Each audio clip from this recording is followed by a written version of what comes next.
الحمد لله نحمده ونستعينه ونستغفره ونؤمن به ونتوكل عليه ونعوذ بالله من شرور أنفسنا ومن سيئات أعمالنا من يهده الله فلا مضل له ومن يضلله فلا هادي له ونشهد أن لا إله إلا الله وحده لا شريك له ونشهد أن سيدنا ومولانا محمدا عبده ورسوله صلى الله تعالى عليه وعلى آله وأصحابه وبارك وسلم تسليما كثيرا كثيرا.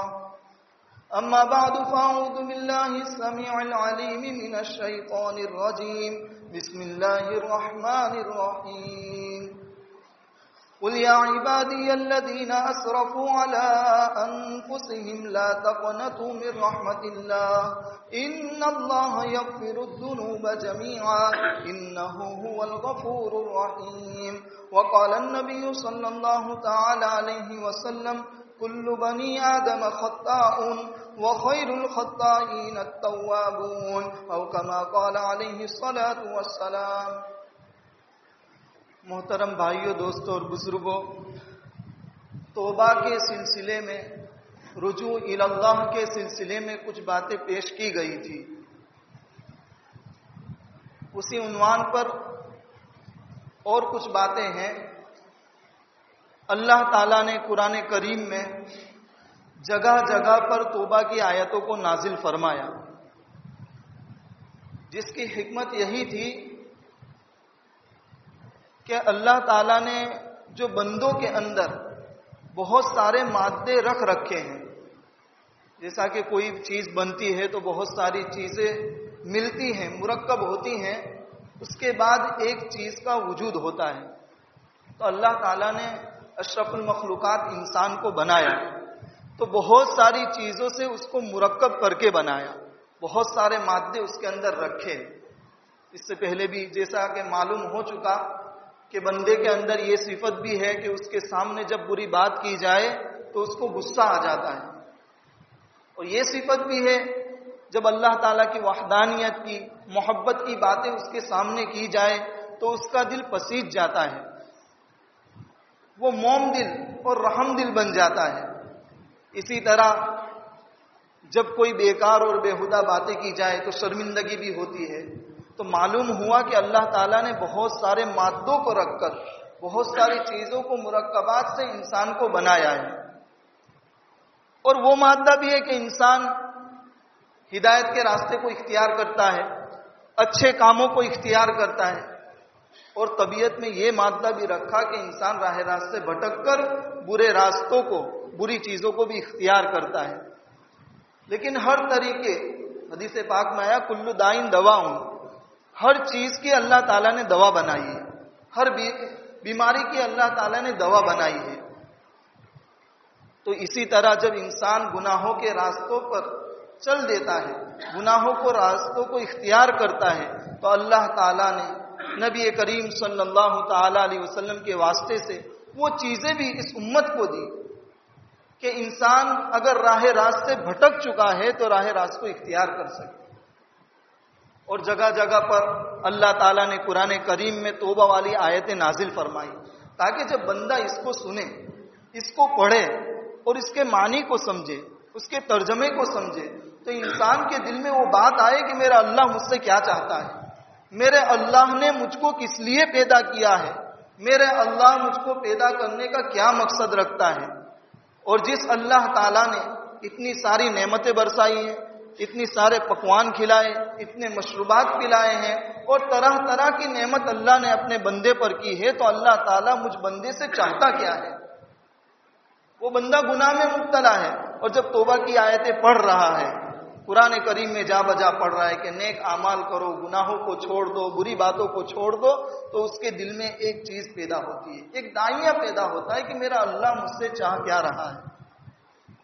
اسی طرح میرے دوستو، جو آیت کریمہ آپ کے سامنے تلاوت کی، اللہ تعالیٰ اس میں فرما رہے ہیں قل یا عبادی الذین اسرفوا علی انفسہم لا تقنطوا من رحمت اللہ. اے میرے بندو، جنہوں نے اپنے نفس پر ظلم کیا، راہ راست سے ہٹ کر بری راہ کو اختیار کر لیا، غلط راستے پر چل دیے، تو اللہ تعالیٰ فرما رہے میری رحمت سے مایوس نہ ہونا، اور فرما دیا ان اللہ یغفر الذنوب جميعا۔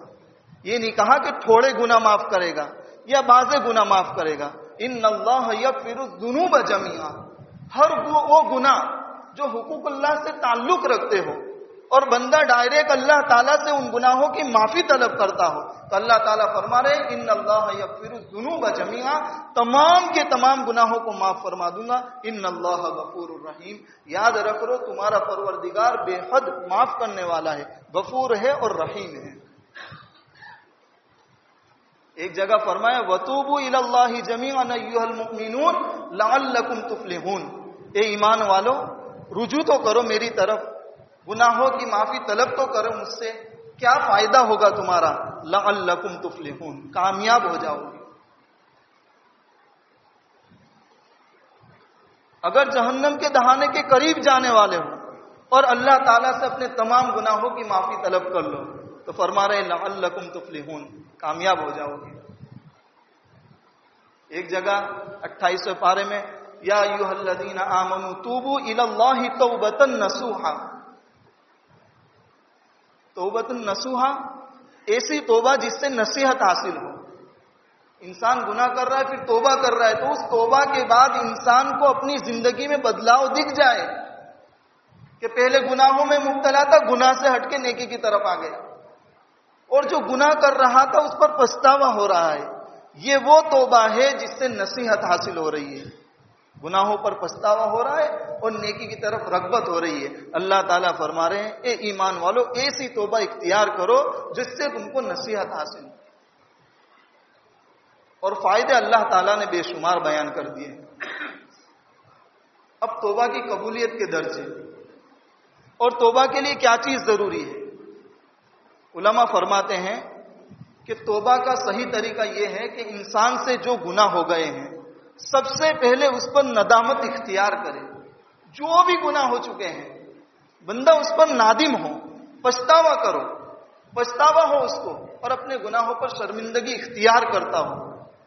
یہ پہلی صورت۔ توبہ کے لیے دوسری چیز،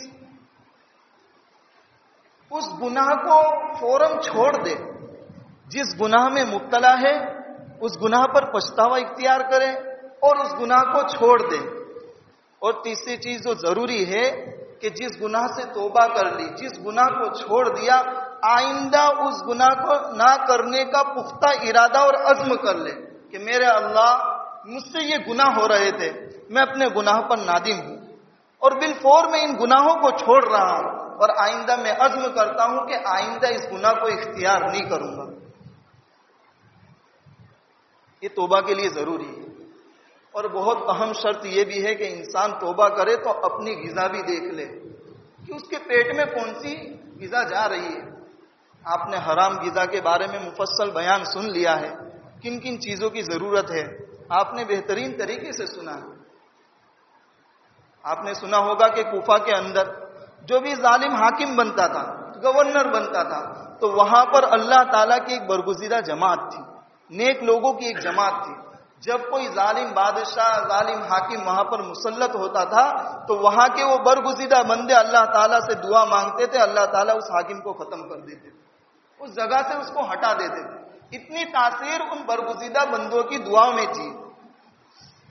لیکن جب حاکم بنا حجاج بن یوسف تو پہلے اس نے ان برگزیدہ جماعتوں کی دعوت طعام کروائی، ان کو بلایا، ان کے لیے پکوان بنوایا اور ان کو پکوان کھلایا گیا۔ اور کھانے کے بعد حجاج بن یوسف نے کہا کہ اب میں تمہاری بددعا سے محفوظ ہو گیا، اس لیے کہ جو لقمہ تم نے کھایا ہے، جو غذا تم نے اختیار کی ہے وہ غذا حرام تھی، اور جب تمہارے پیٹ میں وہ حرام لقمہ چلا گیا اب تم میرے لیے بددعا کرو، مجھے ہلاک کرنے کی اللہ تعالیٰ کے سامنے دعا کرو، تمہاری دعا قبول ہونے والی نہیں ہے۔ تو جس طرح گناہوں پر نادم ہونا ضروری ہے، ان کو چھوڑنا ضروری ہے، آئندہ کا عزم ضروری ہے، اس کے لیے توبہ کی قبولیت کے لیے یہ بھی شرط ہے کہ ہماری غذا بھی ہم دیکھ لیں۔ میرے دوستو، اللہ تعالیٰ بندے کی توبہ سے بڑا خوش ہوتا ہے۔ حدیث پاک میں تو کتنا پیارا اثر ہے. آپ صلی اللہ تعالی علیہ وسلم صحابہ کے مجمع میں کتنی پیاری بات بیان کر رہے ہیں. فرما رہے ہیں کہ ایک شخص جس نے اپنی سواری تیار کی، اس سواری پر اس نے اپنے کھانے پینے کا انتظام کر لیا، باندھ لیا، توشہ اختیار کر لیا، پانی بھی اس کا مشکیزہ باندھ لیا، کھانے کا توشہ بھی اس کے اوپر رکھ لیا اور سفر کے لیے نکل پڑا. آپ صلی اللہ تعالی علیہ وسلم فرما رہے ہیں یہ اللہ کا بندہ سفر کر رہا ہے اور سفر کے دوران ویرانے میں پہنچ جاتا ہے، اور ایسے ویرانے میں پہنچتا ہے جہاں پانی پینے کے لیے پانی کا انتظام نہیں، کھانا کھانے کے لیے کھانے کا انتظام نہیں ہے. اس ویرانے میں پہنچ گیا اور اس ویرانے کے پاس جب تھکان اس کو محسوس ہوئی تو اپنی جو سواری تھی جس پر پانی کا انتظام تھا، کھانے کا انتظام تھا، اس نے سواری کو ایک جگہ کھڑا کیا اور ایک درخت کے سائے میں سو گیا آرام کے لیے. اب میرے دوست جب اپنی نیند سے بیدار ہوتا ہے، ویرانے میں ہے، جنگل میں ہے، جہاں کھانے کے لیے کوئی غذا نہیں ہے، پانی پینے کے لیے کوئی مشروب نہیں ہے، وہاں پر جب وہ اپنی آنکھوں کو کھولتا ہے، بیدار ہوتا ہے، تو اپنی سواری کو دیکھتا ہے کہ وہ سواری موجود نہیں ہے. بڑا پریشان ہو جاتا ہے کہ اسی پر کھانا ہے، اسی پر پینا ہے، اور میری سواری کہاں چلی گئی. وہ اللہ کا بندہ اپنی آگے کی جانب دیکھتا ہے، آگے کی جانب بڑھتا ہے، لیکن اس کی سواری اس کو نظر نہیں آتی. اپنی پیچھے کی جانب بڑھتا ہے لیکن اس کی سواری اس کو نظر نہیں آتی. اپنے دائیں جاتا ہے، اپنی سواری تلاش کرتا ہے، اپنی اونٹنی تلاش کرتا ہے، اس کی سواری اس کو نظر نہیں آتی. اپنی بائیں طرف جاتا ہے، اس کی سواری اس کو نظر نہیں آتی. مایوس ہو جاتا ہے اور سوچتا ہے کہ شاید میری موت پکی ہے. جس کھانے کا انتظام میں کر کے آیا تھا وہ کھانا موجود نہیں، جس پانی کا انتظام میں کر کے آیا تھا وہ پانی موجود نہیں، جو سواری اس ویرانے سے مجھ کو باہر نکال سکتی تھی وہ سواری میری موجود نہیں. وہ سوچتا ہے کہ شاید اب میری موت پکی ہے، اور جب موت پکی ہے تو وہ اپنے اسی درخت کے پاس چلا جاتا تھا جہاں پر سویا تھا، اور اٹھنے کے بعد اس کی سواری موجود نہیں تھی. اپنی موت کو یاد کرتے ہوئے، رجوع اللہ کرتے ہوئے وہ بندہ اپنے اس درخت کے پاس جاتا ہے، آرام کے لیے سو جاتا ہے. لیکن اللہ تعالیٰ کی قدرت تو دیکھیے، جب وہ بیدار ہوتا ہے، اس کی آنکھیں کھلتی ہے تو وہ دیکھ رہا ہے کہ میری سواری جس کو میں ڈھونڈ کر تھک گیا اور میں نے اپنی موت کا یقین کر لیا، اس سواری کو میں تلاش کر رہا تھا، وہ سواری موجود نہیں تھی. اب جب میں آنکھ کھولتا ہوں تو میری سواری موجود ہے. میں سمجھ رہا تھا بھوک کی وجہ سے مر جاؤں گا، میرا کھانا موجود ہے. میں سمجھ رہا تھا یہی دفن ہو جاؤں گا، میری سواری موجود ہے. سمجھ رہا تھا کہ پیاس کی شدت سے مر جاؤں گا،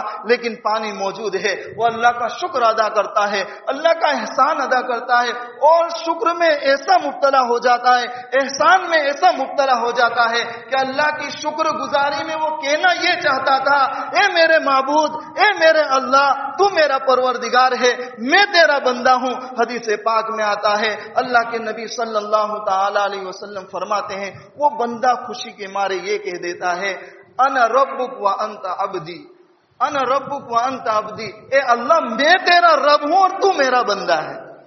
خوشی کے مارے یہ جملہ کہہ دیتا ہے کہ میرے معبود میں تیرا رب اور تو میرا بندہ ہے. اللہ کے نبی صلی اللہ تعالی علیہ وسلم فرما رہے ہیں جس بندے کو یہ سواری ملی اور وہ اتنا خوش ہو رہا ہے، جب بندہ توبہ کرتا ہے تو اللہ تعالیٰ اس کی توبہ پر اس سے بھی زیادہ خوش ہوتا ہے. اور اللہ تعالیٰ کی حکمت دیکھی ہے، نبی کریم صلی اللہ تعالی علیہ وسلم فرما رہے ہیں ان اللہ عز وجل یبسط یدہ باللیل لیتوب مسیء النہار ویبسط یدہ بالنہار لیتوب مسیء اللیل. اللہ کے نبی صلی اللہ تعالی علیہ وسلم فرما رہے ہیں اللہ تعالیٰ اپنی رحمت کو دن میں کھولتا ہے، اپنی رحمت کو عام کرتا ہے تاکہ رات کا گنہگار جو ہے وہ دن میں توبہ کرے اور اللہ تعالیٰ اس کے گناہوں کو معاف کر دے. اور فرمایا کہ اسی طرح اللہ تعالیٰ اپنی رحمت کو رات میں عام کرتا ہے تاکہ دن کا گنہگار رات میں توبہ کرے اور اللہ تعالیٰ اس کی توبہ کو قبول کر لے. کتنی محبت اللہ تعالیٰ بتلا رہے ہیں. کچھ وجوہات ہیں جو بندہ رجوع اللہ نہیں کر رہا ہے، توبہ کی طرف مائل نہیں ہو رہا ہے. بہت ساری وجہ میں ایک وجہ یہ بھی بیان کی ہے کہ انسان اپنے انجام کو بھول چکا ہے. جہاں پر بہت ساری وجوہات ہے کہ بندہ اپنے اللہ کی طرف کیوں رجوع نہیں کر رہا ہے، علماء نے ایک وجہ یہ بھی بیان کی انسان اپنے انجام سے ناواقف ہو چکا ہے. بڑے تعجب کی بات ہے، آج انسان کوئی بیمار ہو اللہ تعالی ہم تمام کی بیماری سے حفاظت کرے۔ اگر کوئی شوگر کا مریض ہے، ڈاکٹر اس سے کہے گا شکر آپ کو اختیار نہیں کرنی ہے، میٹھا آپ کو کھانا نہیں ہے، میٹھا پکوان نہیں کھانا ہے، مٹھائی آپ کو اختیار نہیں کی ہے، وہ بندہ ڈاکٹر کی بات مانے گا۔ کیوں مانے گا؟ اپنے انجام کو دیکھ رہا ہے کہ اگر میں شوگر کا مریض ہوں اور میٹھے کو اختیار کروں گا، ہو سکتا ہے کہ میری شوگر کی بیماری اور بڑھ جاوے اور موت تک مجھ کو پہنچا دے۔ نعوذ باللہ، اگر کوئی کینسر کا مریض ہے اور ڈاکٹر اس کو منع کرتا ہے ان چیزوں سے پرہیز کرنا ہے، تو وہ آدمی پرہیز کرے گا۔ کیوں؟ اس لیے کہ اپنا انجام دیکھ رہا ہے۔ ہو سکتا ہے کہ اگر میں ڈاکٹروں کی باتوں کو اختیار نہ کروں، جن چیزوں سے روکا ہے ان سے نہ رک جاؤں، جن چیزوں کو کرنے کو کہا ہے ان کو نہ کروں، ہو سکتا ہے کہ میں موت کے دہانے پر پہنچ جاؤں۔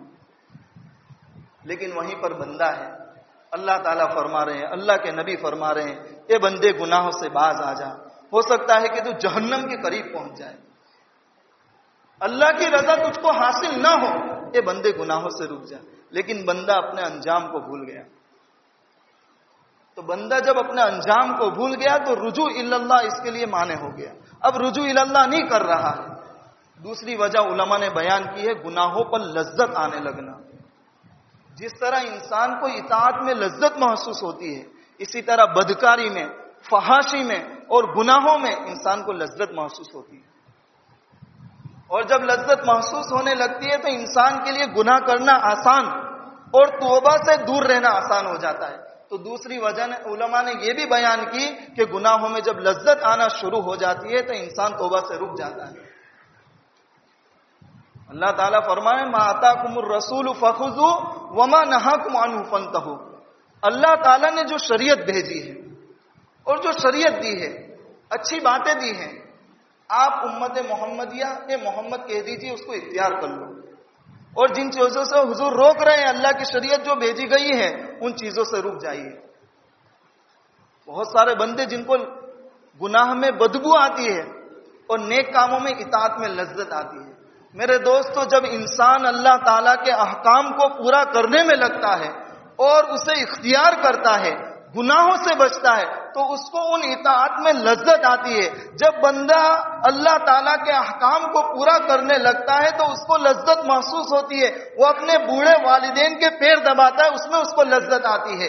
جب اللہ کے احکام کو اختیار کرتا ہے تو اپنے بوڑھے والدین کے سر دبانے میں اس کو لذت آتی ہے۔ جب بندہ اللہ کے احکام کو اختیار کرتا ہے تو اپنے بوڑھے والدین کی خدمت میں اس کو لذت آتی ہے۔ جب بندہ اللہ کے احکام کو پورا کرتا ہے تو بوڑھے والدین جب اس کو گالی گلوچ کرتے ہیں، برا بلا کہتے ہیں، تو ان کے برا بلا کو برا نہیں مانتا ہے، ان کے بڑھاپے کی وجہ سے ان کو معذور سمجھتا ہے۔ جب بندہ اللہ کے احکام کو پورا کرتا ہے تو اس کو اس بات میں لذت آتی ہے کہ اللہ کے سامنے اپنی پیشانی کو رگڑوں۔ جب بندہ اللہ کے احکام کو پورا کرتا ہے تو اس بات میں لذت آتی ہے کہ اللہ کے سامنے رکوع میں کھڑا رہوں، رکوع میں جھکوں، قوما میں کھڑا رہوں، سجدے میں پڑا رہوں۔ اس بات میں لذت آتی ہے کہ پوری رات میں اللہ کے سامنے عبادت میں گزار دوں۔ اس بات سے اس کو بدبو آتی ہے کہ اللہ کے احکام کو پورا نہ کروں، اللہ کے احکام کو چھوڑوں۔ اور جب گنہگار اللہ کے احکام کو پورا نہیں کرتا تو اس کو اس بات میں لذت آتی ہے کہ شراب پیوں، اس کو اس بات میں لذت آتی ہے کہ زنا کروں، اس بات میں لذت آتی ہے کہ چوری کروں، اس بات میں لذت آتی ہے کہ ڈاکہ کروں، اس بات میں لذت آتی ہے کہ اللہ کے تمام احکام کو توڑ دوں اور گناہ میں مبتلا ہو جاؤں۔ اسی وجہ سے میرے دوستو، نیک آدمی کو ہم دیکھتے ہیں شراب کی تھیلی بھی اگر پاس رکھی ہے تو اس میں بدبو محسوس کرے گا، اور وہیں پر بدکار آدمی کو دیکھتے ہیں، گنہگار آدمی کو دیکھتے ہیں تو اس کو تھیلی سے نہیں، کچھ لینا نہیں، اس کو پینے میں بھی لذت محسوس ہوتی ہے۔ اللہ کا نیک بندہ زنا میں بدبو محسوس کرتا ہے، لیکن جو انسان گناہ میں مبتلا ہونے لگتا ہے، رجوع اللہ نہیں کرتا، توبہ نہیں کرتا، اس کو زنا میں لذت محسوس ہوتی ہے۔ اس لیے کہ اللہ تعالیٰ نے جس طرح حلال چیزوں میں لذت رکھی ہے، بدکاروں کے لیے حرام چیزوں میں بھی لذت رکھی ہے۔ یہ دوسری وجہ علماء نے بیان کی ہے کہ جب بندہ گناہوں میں، بدکاریوں میں لذت محسوس کرنے لگتا ہے تو رجوع اللہ اس کے لیے دشوار ہو جاتا ہے، اللہ کی طرف رجوع نہیں کرتا، توبہ نہیں کرتا ہے۔ اس لیے حدیث پاک میں آیا ہے جب بندہ گناہ کرتا ہے تو گناہ کی وجہ سے اس کے دل میں ایک سیاہ نقطہ پڑ جاتا ہے، پھر اگر وہ توبہ نہ کرے اور گناہ کرتا ہے تو دوسرا سیاہ نقطہ ہو جاتا ہے، اور انجام یہ ہوتا ہے کہ اس کے دل پر زنگ لگ جاتا ہے، اس کا دل بالکل سیاہ ہو جاتا ہے۔ اب اگر وہ گناہ کے کام کرتا ہے تو لذت محسوس ہو رہی ہے، اللہ کی عبادت کی طرف اس کو بلا رہے ہیں تو اس سے دور بھاگ رہا ہے، فرار اختیار کر رہا ہے، اس کو لذت محسوس نہیں ہو رہی۔ اس لیے حدیث پاک میں آیا کہ نیک بندہ جب گناہ کرتا ہے تو اس کو ایسا لگتا ہے کہ اس کے سر پر پہاڑ رکھ دیا گیا ہے اور وہ پہاڑ اس پر گرنے والا ہے، اور جب بدکار بندہ گناہ میں مبتلا ہوتا ہے تو اس کے لیے ایسا لگتا ہے کہ جسم پر کوئی مکھی بیٹھ گئی اور اڑ گئی، اس کو کوئی دشواری محسوس نہیں ہوتی ہے۔ تو اللہ تعالیٰ نے میرے دوستو توبہ کے دروازے کھلے رکھے ہیں، جب تک انسان کا آخری وقت نہ آ جائے وہاں تک بندہ توبہ کرے اس کی توبہ قبول ہوتی ہے۔ ایک علماء نے وجہ یہ بھی بیان کی کہ انسان توبہ کی طرف مائل نہیں ہوتا، اس کی وجہ ایک یہ بھی بنائی کہ اس کو دنیا کی ہرس ہو جاتی ہے، اور دراز عمر کی وہ تمنا کرتا ہے اور سوچتا ہے کہ ابھی تو 14 سال کا ہوا ہوں، 15 سال کا ہوا ہوں، ابھی تو میں بالغ ہوا ہوں، ابھی تو بہت عمر باقی ہے، میں توبہ آخر میں کر لوں گا۔ اور انجام کیا ہوتا ہے؟ قرآن کریم نے بیان کیا لم یلبسوا الا عشیۃ او ضحاھا، جب انسان کا آخری وقت ہوتا ہے تو کیا ہوا، ایک صبح ہوئی، ایک شام ہوئی، اور زندگی یوں ہی تمام ہوئی۔ تو میرے دوستو بہت سنہرا وقت ہے کہ ہم اللہ تعالیٰ کی طرف رجوع کریں۔ جو گناہ ہو گئے حدیث پاک میں آیا کل بنی آدم خطاؤن وخیر الخطائین التوابون، ہر آدمی گناہ گار ہے، لیکن بہترین گناہ گار وہ ہے جو گناہ پر پچھتاوا اختیار کرے، نادم ہو اور توبہ کرے اور آئندہ نہ کرنے کا عزم کرے۔ اللہ تعالی ہم تمام کو نیک عمل کی توفیق عطا فرمائے، رجوع الی اللہ کی توفیق عطا فرمائے، گناہوں سے اللہ تعالی ہم تمام کی